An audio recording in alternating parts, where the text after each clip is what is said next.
Chers amis, bonjour et bienvenue à ce déjà le troisième dimanche du Carême. Nous célébrons la messe ce matin de l'église Saint-Pédis.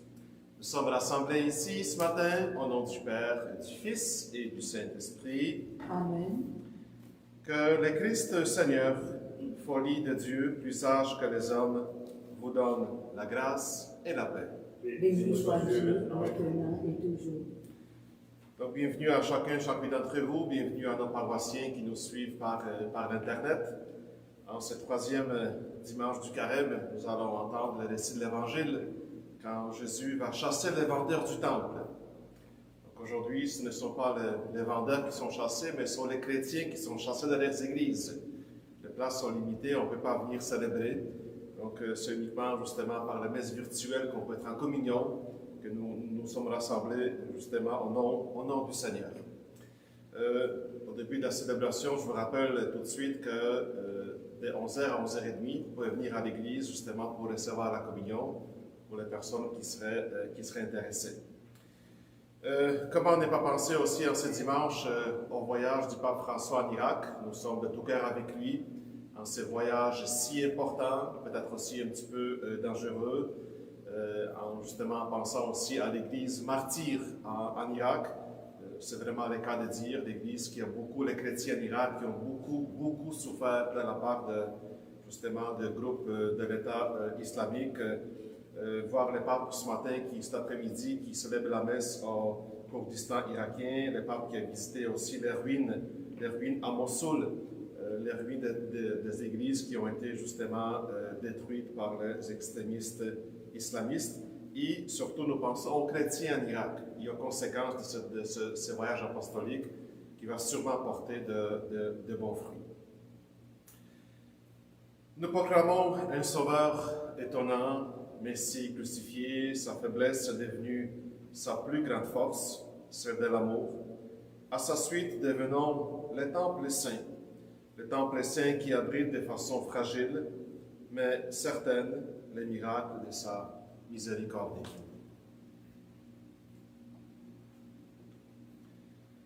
L'amour de ta maison fera mon tourment. Seigneur Jésus, envoyé par le Père pour venir habiter le temple de nos vies, prends pitié de nous. Kyrie eleison, Seigneur, prends pitié de nous.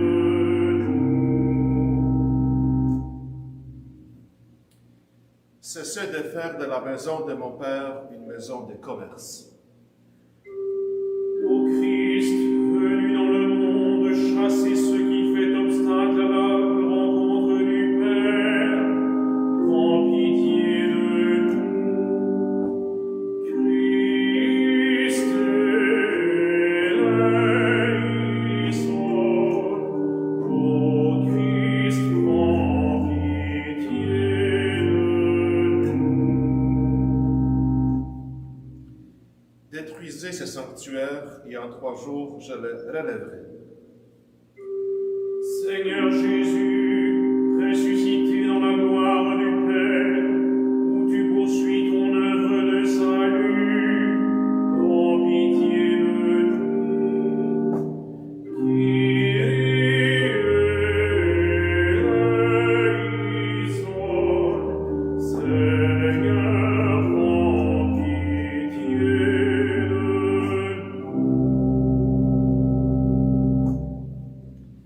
Que Dieu Tout-Puissant nous fasse miséricorde, qu'il nous pardonne nos péchés et fasse advenir son règne, de maintenant et pour la vie éternelle. Amen. Recueillons-nous et Prions avec confiance. Seigneur, tu es la source de toute bonté et toute miséricorde vient de toi. Tu nous as dit comment guérir du péché par le jeûne, la prière et le partage. Écoute l'aveu de notre faiblesse.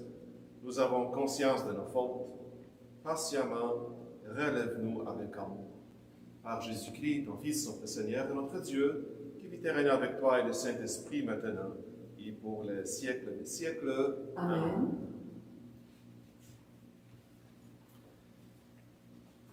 Après les alliances de Dieu avec Noé et Abraham, aujourd'hui celle du Sinaï avec Moïse, où Dieu va communiquer les paroles des vies pour baliser la route. Donc c'est la grande alliance, celle avec tout un peuple. C'est un texte c'est un texte très théologique, la plus importante théophanie de l'Ancien Testament. J'attire d'abord votre attention sur les premiers mots. Les premiers mots de Dieu, justement, servent de fondement à tout son discours. D'abord, avant tout, Dieu est libérateur, sauveur d'Israël, de son peuple. Donc, même si plusieurs des commandements, nous allons entendre aujourd'hui les 10 commandements, vous voyez ici justement notre petit visuel, même si plusieurs commandements sont énoncés selon une formule négative, ils n'ont d'autre but que de faire d'Israël un peuple libre et heureux, de vivre en alliance avec ce Dieu sauveur. Écoutons. Lecture du livre de l'Exode. En ces jours-là, sur le Sinaï, Dieu prononça toutes les paroles que voici. Je suis le Seigneur, ton Dieu, qui t'ai fait sortir du pays d'Égypte, de la maison d'esclavage. Tu n'auras pas d'autre Dieu en face de moi. Tu ne feras aucune idole, aucune image de ce qui est là-haut dans les cieux, ou en bas sur la terre, ou dans les eaux par-dessous la terre. Tu ne te prosterneras pas devant ces dieux pour leur rendre un culte. Car moi, le Seigneur ton Dieu, je suis un Dieu jaloux. Chez ceux qui me haïssent, je punis la faute des pères sur les fils, jusqu'à la 3e et la 4e génération. Mais ceux qui m'aiment en observent mes commandements. Je leur montre ma fidélité jusqu'à la 1000e génération. Tu n'invoqueras pas en vain le nom du Seigneur ton Dieu, car le Seigneur ne laissera pas impuni celui qui invoque en vain son nom. Souviens-toi du jour du sabbat pour le sanctifier. Pendant 6 jours, tu travailleras et tu feras tout ton ouvrage. Mais le 7e jour est le jour du repos, sabbat en l'honneur du Seigneur ton Dieu. Tu ne feras aucun ouvrage, ni toi, ni ton fils, ni ta fille, ni ton serviteur, ni ta servante, ni tes bêtes, ni l'immigré qui est dans ta ville. Car en 6 jours, le Seigneur a fait le ciel, la terre, la mer et tout ce qu'ils contiennent. Mais il s'est reposé le 7e jour. C'est pourquoi le Seigneur a béni le jour du sabbat et l'a sanctifié. Honore ton père et ta mère, afin d'avoir longue vie sur la terre que te donne le Seigneur ton Dieu. Tu ne commettras pas de meurtre. Tu ne commettras pas d'adultère. Tu ne commettras pas de vol. Tu ne porteras pas de faux témoignages contre ton prochain. Tu ne convoiteras pas la maison de ton prochain. Tu ne convoiteras pas la femme de ton prochain, ni son serviteur, ni sa servante, ni son bœuf, ni son âne, rien de ce qui lui appartient. Parole du Seigneur. Nous rendons grâce à Dieu.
Lecture de la première lettre de Saint Paul apôtre aux Corinthiens.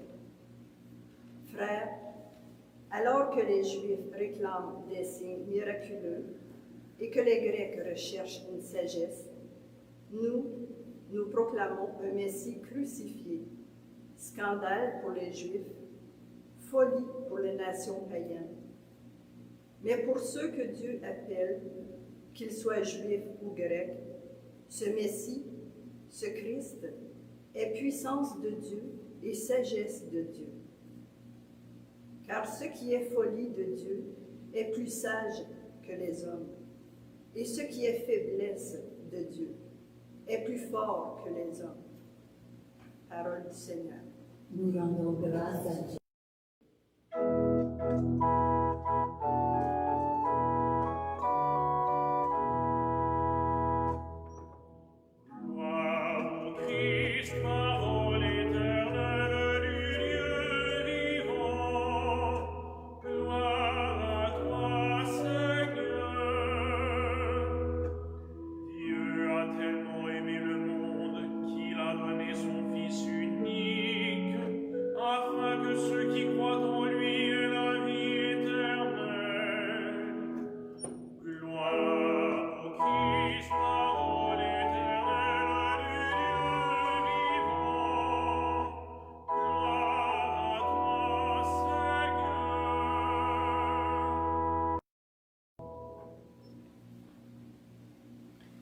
Le Seigneur soit avec vous. Et avec votre esprit. Évangile de Jésus-Christ selon Saint Jean. Gloire à toi, Seigneur. Comme la Pâque juive était proche, Jésus monta à Jérusalem. Dans le temple, il trouva installés les marchands de bœufs, de brebis et de colombes, les changeurs. Il y fit un fouet avec des cordes, et les chassa tous du temple, ainsi que les brebis et les bœufs. Il jeta par terre la monnaie des changeurs, renversa le comptoir, et dit aux marchands de colombes, « Enlevez cela d'ici. Cessez de faire de la maison de mon Père une maison de commerce. » Ses disciples se rappelèrent qu'il est écrit, « L'amour de ta maison fera mon tourment. » Des Juifs l'interpellèrent, « Quel signe peux-tu nous donner pour agir ainsi ?» Jésus leur répondit, « Détruisez ce sanctuaire, et en 3 jours je le relèverai. » Les Juifs lui répliquèrent, « Il a fallu 46 ans pour bâtir ce sanctuaire, et toi, en 3 jours, tu le relèverais ?» Mais lui parlait du sanctuaire de son corps. Aussi, quand il se réveilla d'entre les morts, ses disciples se rappelèrent qu'il avait dit cela. Ils crurent à l'Écriture et à la parole que Jésus avait dite. Pendant qu'il était à Jérusalem, pour la fête des Pâques, beaucoup crurent en son nom, à la vue des signes qu'il accomplissait. Jésus, lui, ne se fiait pas à eux, parce qu'il les connaissait tous, et il n'avait pas besoin d'aucun témoignage sur l'homme. Lui-même, en effet, connaissait ce qu'il y a dans l'homme. Acclamons cette parole de Dieu. Louange à toi, Seigneur Jésus.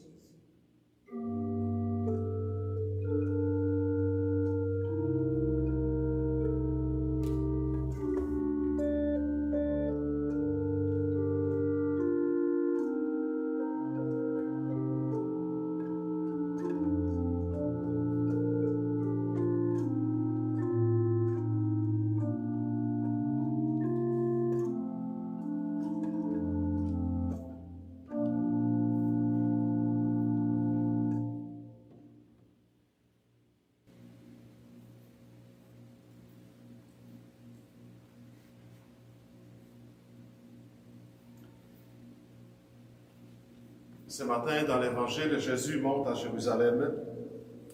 Les carèmes que nous vivons, les carèmes qui avancent rapidement, justement, nous rappellent que notre vie est une montée à Jérusalem. Et justement, à sa suite, à la suite de Jésus, nous aussi, nous marchons avec lui vers le Père. Vous savez, le temps du carême, c'est le temps pour faire un grand ménage. Vous savez, dans nos maisons aussi, c'est important justement régulièrement de faire le ménage. On veut parfois faire la maison nette.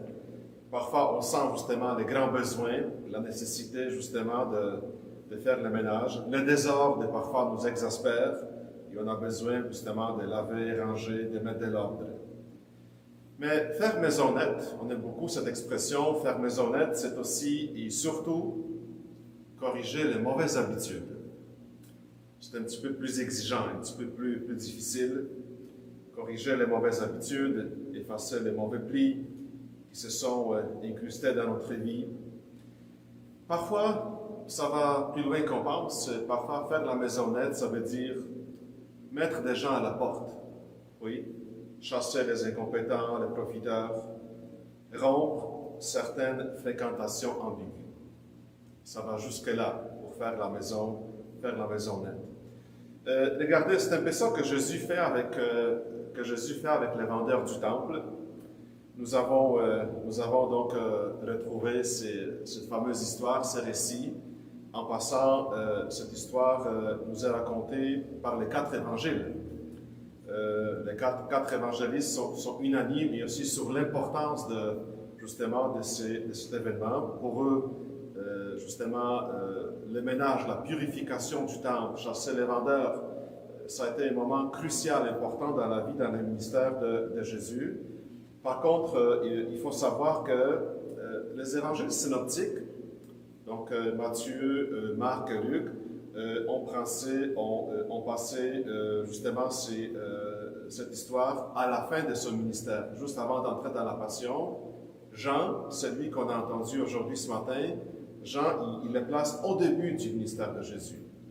Quand même une petite différence entre le synoptique et justement avec Saint Jean. Je sais que vous aimez beaucoup justement étudier la Bible, spécialement les évangiles. Ceux qui aiment aussi l'histoire, Jean nous donne aujourd'hui une petite précision aussi justement sur nous sommes 46 ans après la construction du temple. En passant aussi, ceux qui aiment l'histoire, je vous rappelle que dans l'histoire des Juifs, il y a eu 3 temples. D'abord, le temple de Salomon, qui était le fils de David. Ensuite, on a reconstruit le temple au retour de l'exil. Et ensuite, Hérode a décidé d'agrandir, de rénover le temple justement de l'exil. Donc, il y a eu comme 3 épisodes, 3 temples dans l'histoire des Juifs. On est donc 46 ans après la construction du temple. Le temple d'Hérode a été commencé autour de l'an 20 avant notre ère. Donc, ça nous situe autour de l'an 27 ou 28 de notre ère. On parle quand même de quelque chose de précis sur le plan historique.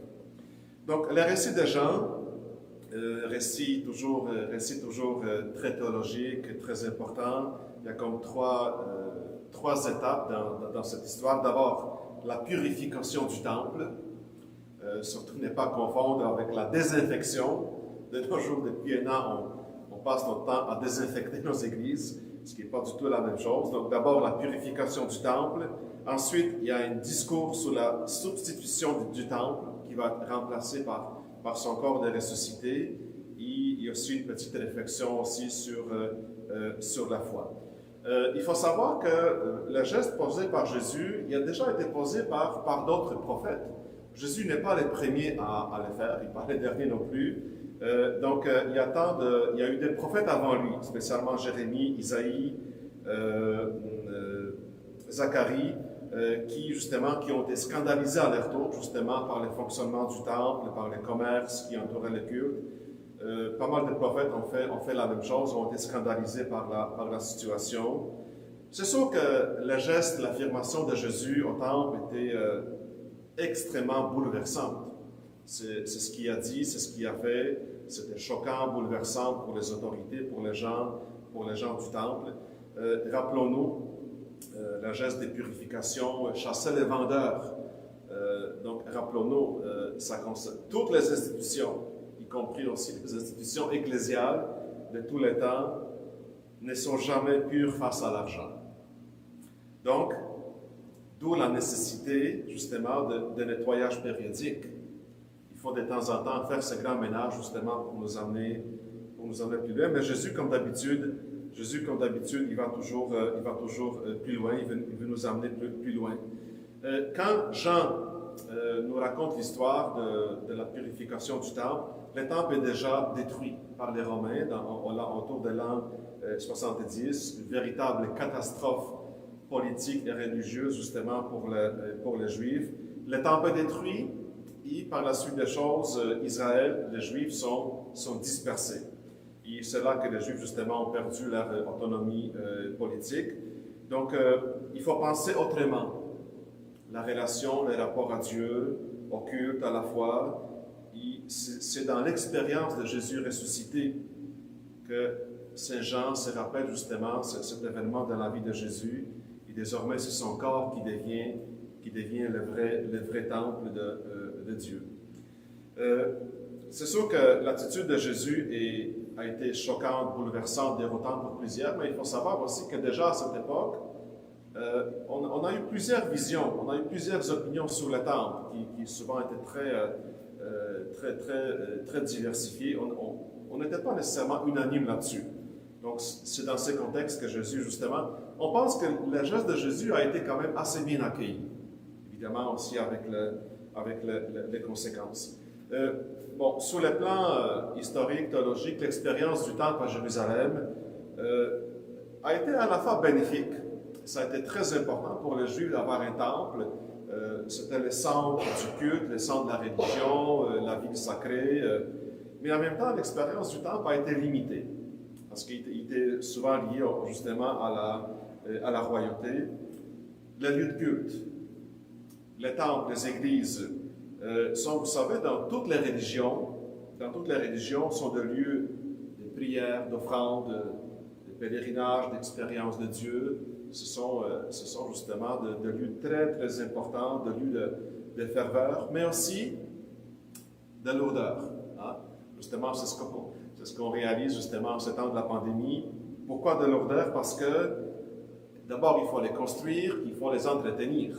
Et ça coûte cher. Le chauffage, l'entretien, l'assurance, tout ça. Donc, en même temps aussi, les structures sont lourdes, sont pesantes. Ça prend une organisation, de l'argent, du commerce, et c'est là souvent que ça se complique.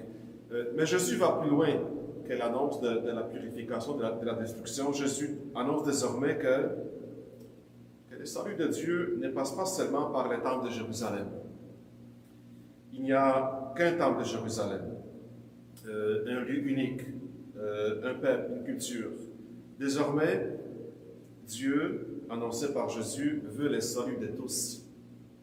Pas seulement le peuple juif, pas seulement une petite nation. Dieu veut sauver tout le monde. Et le temple nouveau doit pouvoir échapper aux limites physiques d'édifice justement des pierres. Aussi une petite allusion au texte du Décalogue, des 10 commandements qu'on a entendu tantôt. Souvent, on fait référence justement à ces paroles, à ces 10 paroles. Vous savez, dans la tradition juive, il est interdit de faire des statues et des images. On entend souvent justement, les gens souvent reviennent justement avec cet énoncé.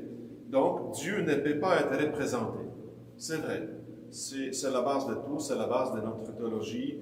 Dieu est plus grand que tout et Dieu ne peut pas être représenté. Ça va de soi, c'est tout à fait logique. Donc, la seule image possible de Dieu, c'est l'être humain. Pourquoi? Parce que l'être humain, hommes et femmes, ont été créés à l'image de Dieu et aussi à sa ressemblance. Donc, pour rencontrer Dieu, toujours dans la tradition juive, pour rencontrer Dieu, il faut rencontrer en vérité nos frères et sœurs, en humanité. Il faut rencontrer Dieu en esprit et en vérité. Et c'est en Jésus que cette présence de Dieu, cette image, cette ressemblance. Je vous rappelle en passant que pour ceux qui ne sont pas au courant, que Jésus était parfaitement homme et parfaitement Dieu. C'est en Jésus que cette présence de Dieu, cette image, cette ressemblance sont à leur plus haut niveau, sont rendues à la perfection. Car Jésus est plus qu'un mortel, semblable aux autres. Il est le ressuscité, il est le Fils unique. Donc, chers amis, en terminant, essayons de voir aujourd'hui, qu'est-ce que Jésus nous dirait aujourd'hui, justement, pour purifier nos temples, purifier notre culte, notre liturgie, notre façon aussi de célébrer. Il y a toujours un risque, justement, dans nos dévotions, dans nos façons de faire. Qu'est-ce qui reste à corriger, à améliorer? Je suis sûr et certain que le temps de la pandémie aussi va apporter quelque chose de bon dans notre façon de prier, de célébrer. Quand nous allons retrouver nos églises un jour, on espère, quand nous allons retrouver nos églises, sûrement avec un regard renouvelé, avec un regard différent, peut-être avec plus de respect pour nos églises, pour nos lieux de culte, pour le lieu des rassemblements, parce que justement, il y a toujours un danger. Il faut toujours purifier le culte rendu au Seigneur. Nos pratiques, nos habitudes, la dévotion, le cléricalisme, manque de respect, risquent toujours d'envahir le territoire. Et c'est pour ça, de temps en temps, ça prend justement ces moments de purification, faire un grand ménage, faire la maison nette. Quels sont nos comportements qui doivent être changés, améliorés? On les répète souvent, entre autres, par exemple, mauvaise habitude d'arriver toujours en retard à nos célébrations. Voilà un des comportements qui reste toujours à corriger. On arrive en retard comme ça rien n'était. C'est devenu quasiment une habitude. Oui, ça reste à corriger. Le temps aussi qu'on a à offrir au Seigneur. On est tellement pressé, on n'a jamais le temps. On est toujours empressé. Pourquoi notre temps qu'on veut offrir au Seigneur est limité? On est toujours pressé, même quand on prie, même quand on célèbre. Seigneur, le ressuscité, apprends-nous à vivre d'en haut et de l'Esprit. Amen.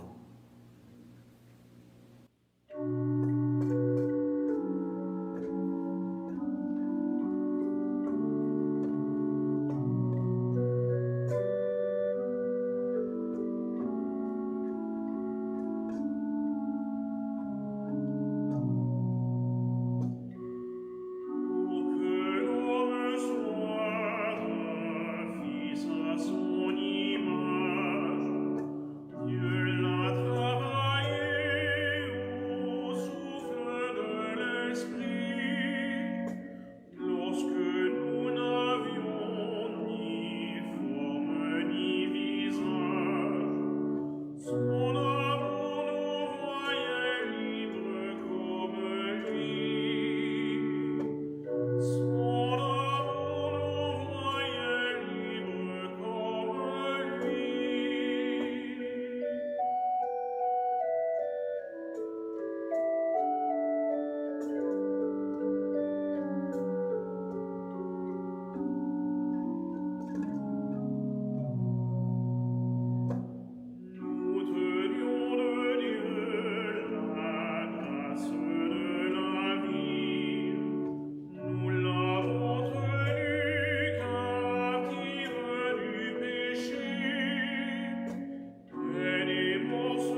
Proclamons notre foi. Je crois en Dieu, le Père puissant, Créateur du ciel et de la terre, et en Jésus-Christ, son Fils unique, notre Seigneur, qui a été conçu du Saint-Esprit, et né de la Vierge Marie, a souffert sous Ponce Pilate, a été crucifié, est mort et a été enseveli, et est descendu aux enfers. Le troisième jour est ressuscité des morts, est monté aux cieux, est assis à la droite de Dieu le Père puissant, d'où il viendra juger les vivants et les morts. Je crois en l'Esprit Saint, à la Sainte Église catholique, à la communion des saints, à la rémission des péchés, à la résurrection de la chair, à la vie éternelle. Amen. Dans son temple saint, le Seigneur a de la place pour tous ses enfants.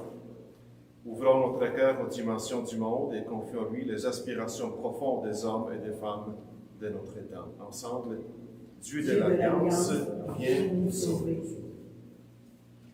Pour l'Église, qui cherche des façons pertinentes de présenter le Christ au monde, prions le Seigneur.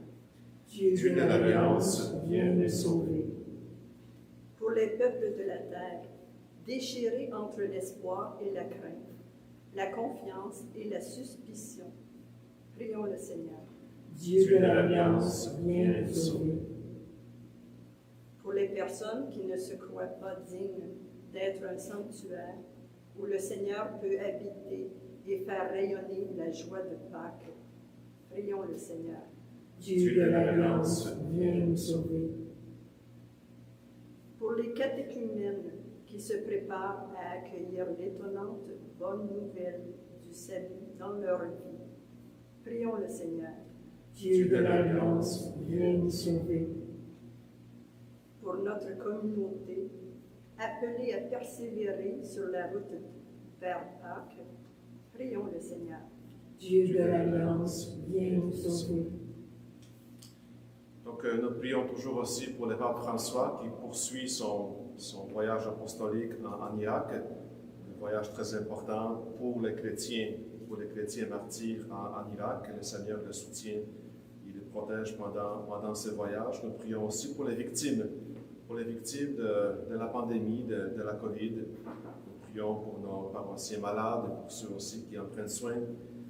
Il y a aussi d'autres événements, comme par exemple les anniversaires. Je viens voir tantôt sur notre page Facebook. Aujourd'hui, c'est l'anniversaire de Mary-Ann St. James. Nous prions aujourd'hui pour elle à l'occasion de sa fête. Et nous prions aussi pour toutes vos intentions familiales et personnelles.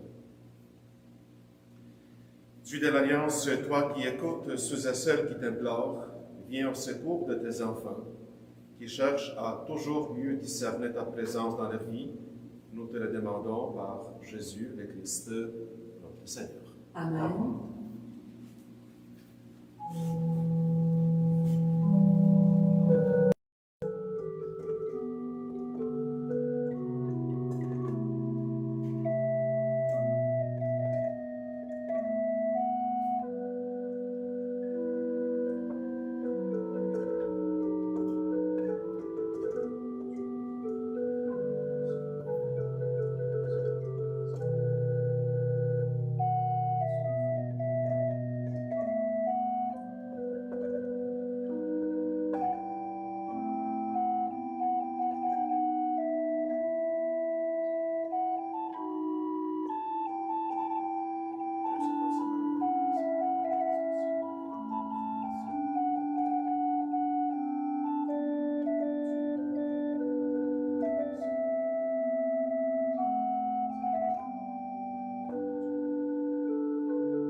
Ensemble, au moment d'offrir le sacrifice de toute l'Église. Pour la gloire de Dieu et et le salut du monde. La messe d'aujourd'hui, nous prions évidemment pour tous les paroissiens, mais nous prions aussi pour Madame Josette Héon. La messe a été offerte par Françoise Héon Freeman. Nous prions aussi pour Raymond Elgomayel. La messe a été offerte par Pierre et Madeleine Ashkar. Nous prions pour Sami Choua. La messe a été offerte par sa famille. Et nous prions aussi pour Daniel Lagacé en ses 30e anniversaire. La messe a été offerte par ses parents. Seigneur, que cette Eucharistie nous obtienne, à nous qui implorons ton pardon, la grâce de savoir pardonner à nos frères et sœurs par Jésus le Christ, notre Seigneur. Amen. Le Seigneur soit avec vous. Et avec votre esprit, Élevons notre cœur. nous le tournons vers le Seigneur. Rendons grâce au Seigneur, notre Dieu. Cela est juste et bon. Vraiment, il est juste et bon de te rendre grâce, Dieu très saint, car tu ne cesses de nous appeler à une vie plus belle. Toi, Dieu de tendresse, de pitié, sans te lasser, tu offres ton pardon et tu invites l'empêcheur à s'en remettre à ta seule bonté. Bien loin de te résigner à nos ruptures d'alliance, tu as noué entre l'humanité et toi, par ton Fils, Jésus notre Seigneur, un lien nouveau, si fort que rien ne pourra le défaire. Et maintenant que ton peuple connaît un temps de grâce et de réconciliation, tu lui donnes dans le Christ de reprendre souffle en se tournant vers toi et d'être au service de tout homme en se livrant davantage à l'Esprit Saint. Plein d'admiration et de reconnaissance, nous voulons joindre nos voix aux voix innombrables du ciel pour clamer la puissance de ton amour et la joie de ton salut dans le Christ.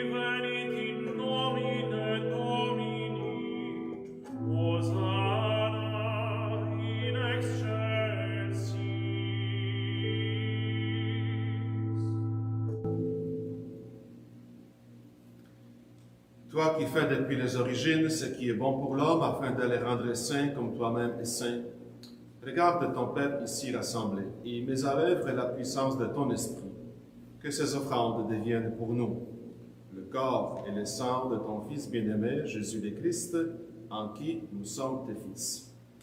Nous qui étions perdus, incapables de nous rapprocher de toi, tu nous as aimés du plus grand amour. Ton Fils, le seul juste, se livrait entre nos mains et fit clouer sur une croix. Mais avant que ses bras étendus dessinent entre ciel et terre le signe indélébile de ton alliance, il voulut célébrer la Pâque au milieu de ses disciples. Comme il était à table, il prit le pain, il prononça la bénédiction pour te rendre grâce, puis il le rompit et le donna aux siens en leur disant « Prenez et mangez-en tous, ceci est mon corps livré pour vous. »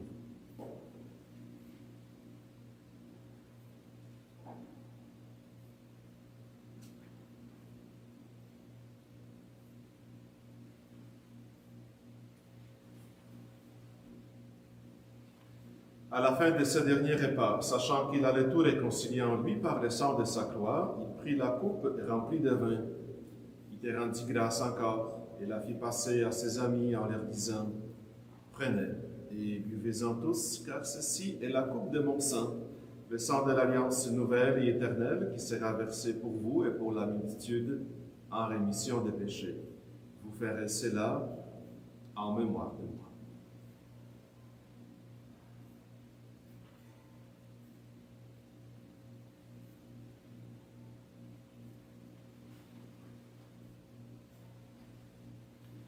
Il est grand le mystère de la foi.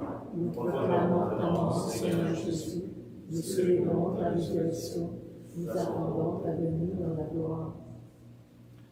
En faisant mémoire du Christ, notre Pâque, notre paix définitive, en célébrant sa mort et sa résurrection, en appelant le jour béni de sa venue et de notre joie, nous te présentons, Dieu fidèle et sûr, l'offrande qui remet l'humanité dans ta grâce. Regarde avec amour, Père très bon, ceux et celles que tu attires vers toi, leur donnant de communier à l'unique sacrifice du Christ. Qu'ils deviennent ensemble, par la force de l'Esprit, le corps de ton Fils ressuscité en qui sont abolies toutes les divisions. Tiens-nous les uns et les autres, en communion d'esprit et de cœur, avec le pape François, avec notre évêque Christian, son auxiliaire Alain.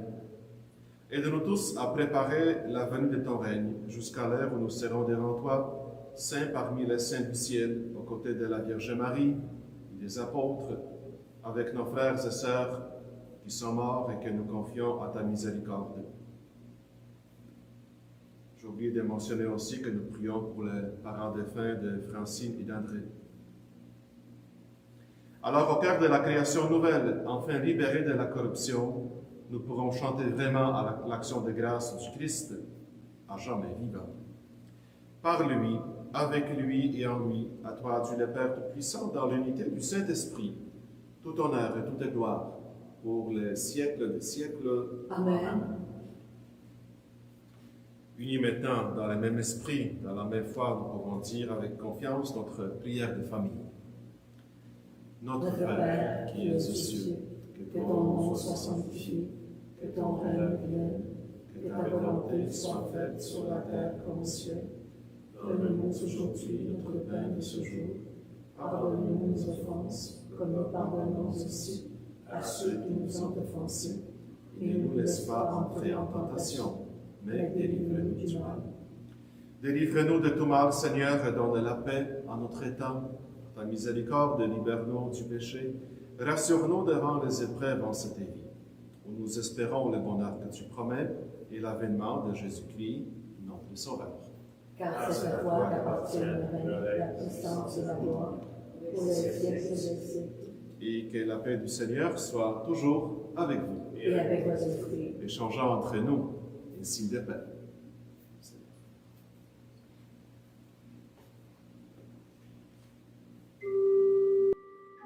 Agnus Dei, qui tollis peccata mundi, miserere nobis.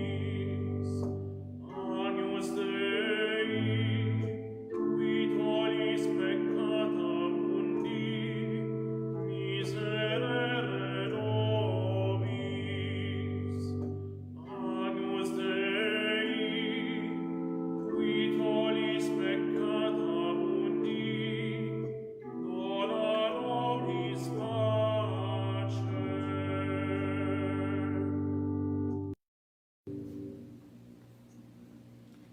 Heureux les invités au repas du Seigneur. Voici l'agneau de Dieu qui enlève le péché du monde. Seigneur, je ne suis pas digne de te recevoir, Mais dis seulement une parole et je serai guéri. que le corps et le sang du Christ nous gardent pour la vie éternelle. Amen.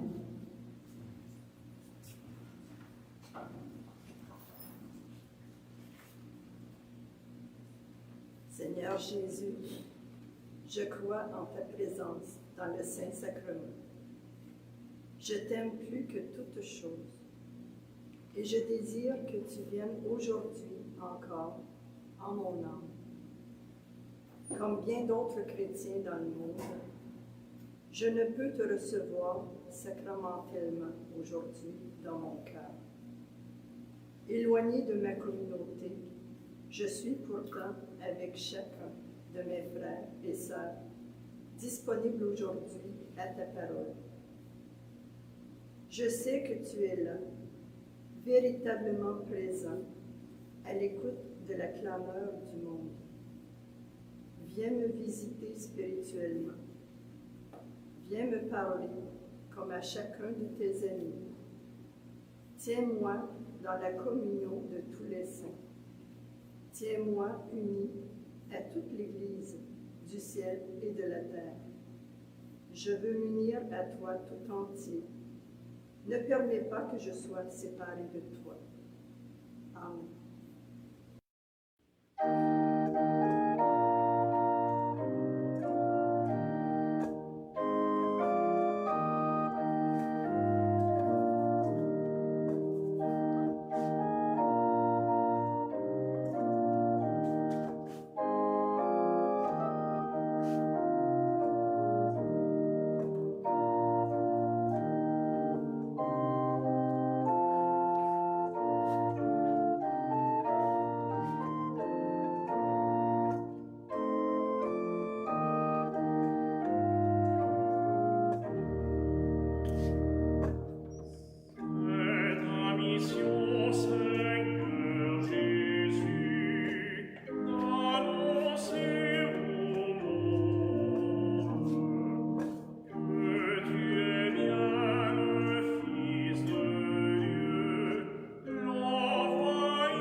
Prions le Seigneur.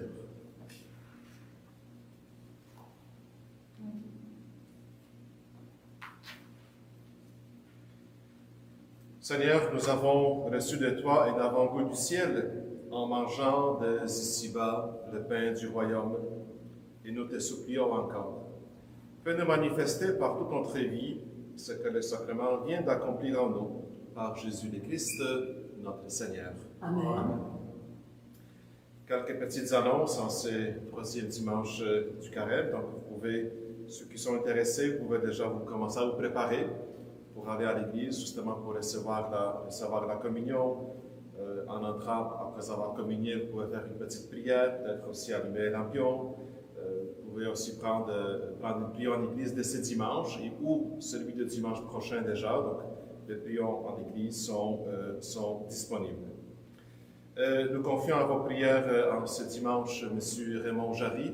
Nous avons célébré ce funérail hier à l'église Saint-Martin. M. Raymond Jarry était l'époux de Mme Denège Jarry Tremblay. C'est sûr que nous suivons de près tout ce qui se passe sur le plan de la pandémie, des restrictions sanitaires, surtout en ce qui concerne les limites pour la lutte culte, nous qui sommes toujours dans les zones rouges. Donc c'est sûr qu'on se demande beaucoup, quelles seront les suites du carême, qu'est-ce qu'on pourrait faire dans le dimanche prochain. Il nous reste 2 dimanches du carême, ensuite ça va déjà dimanche des rameaux. Donc on se demande justement où on va être rendu, on suit de près justement la décision des autorités sanitaires. Qu'est-ce qui peut être fait au niveau justement rendu au dimanche des rameaux? Nous sommes aussi en train déjà de réfléchir qu'est-ce qu'on peut faire pour le sacrement du pardon, qu'on a manqué en passant aussi au carême de l'an passé. Donc nous allons vous communiquer bientôt justement de toutes nos décisions. Jeudi le 11 mars prochain, je ne sais pas si vous savez, vous êtes déjà au courant, donc ça va être une journée de commémoration, justement pour commémorer toutes les victimes de la pandémie, de la COVID, le 11 mars, parce que ça va faire exactement 1 an que l'Organisation mondiale de la santé a décrété que c'est la pandémie mondiale. Donc, à 13h pile, tout le monde va garder un moment de silence, justement pour penser à ceux et celles qui sont décédés en lien avec la COVID. À 13h02, nous allons faire sonner les cloches à l'église Saint-Martin. Et à 16h, à l'après-midi, à l'église Saint-Martin, nous allons célébrer la messe, entre autres justement pour prier pour toutes les personnes décédées en lien avec la COVID. Si vous connaissez le nom des personnes qui sont justement décédées en lien avec la COVID, nous vous demandons de nous les communiquer, soit par Facebook, soit par courriel, soit par téléphone. On aimerait bien justement aussi pouvoir le nommer pour rendre aussi notre célébration, notre prière plus personnelle. Jeudi prochain, le 11 mars, la commémoration des victimes de la COVID. Merci à tous ceux et celles qui nous ont aidés à vivre cette célébration. Merci à nos musiciens, merci à Geoffroy, merci à Martin, merci à Brigitte, Aline, Hélène et Guy. Et nous vous souhaitons surtout un bon dimanche. Prions le Seigneur.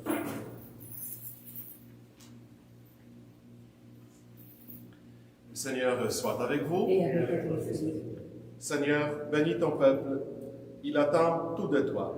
Accorde-lui ce qui peut répondre au désir que tu éveilles en lui par Jésus. Et que Dieu Tout-Puissant vous bénisse, lui qui est le Père, Fils et le Saint-Esprit. Amen. Allez demeurer dans la paix du Christ. Nous rendons grâce à Dieu. À tantôt.